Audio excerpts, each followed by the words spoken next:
உங்களுக்கு தெரியுமா, வரலாற்றிலேயே பலமான ஒரு கோட்டை சுவர் எந்த ஆயுதமும் இல்லாம வெறும் சத்தத்தால மட்டுமே இடிந்து விழுந்தது.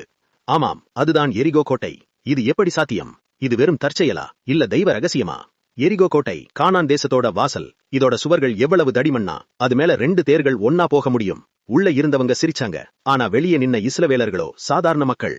அப்பதான் ஒரு திருப்பம். யோசுவா 6:3 படி கடவுள் ஒரு விசித்திரமான திட்டத்தை சொல்றாரு. யாரும் சண்டை போடாதீங்க, 6 நாளைக்கு அமைதியா சுத்தி வாங்க. 6 நாளைக்கு கோட்டைய ஒரு முறை அமைதியா சுத்தி வந்தாங்க. இதை பார்த்து எதிரிகள் மேலிருந்து கிண்டல் பண்ணாங்க. ஆனா 7வது நாள் அந்த மர்மம் உடையுது. 7வது முறை சுற்றி முடிச்சதும் ஆசாரியர்கள் எக்காலம் ஊதுறாங்க.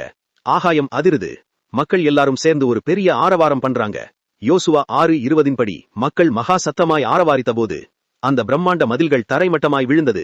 வியப்பான விஷயம், அந்த சுவர்கள் அப்படியே நேரா பூமிக்குள்ள அமுங்குன மாதிரி விழுந்திருக்கு. இதுதான் கடவுள் கொடுத்த வெற்றி. உங்க வாழ்க்கையிலும் எரிகோ மாதிரி பெரிய தடைகள் இருக்கா? விசுவாசத்தோடு துதியுங்க.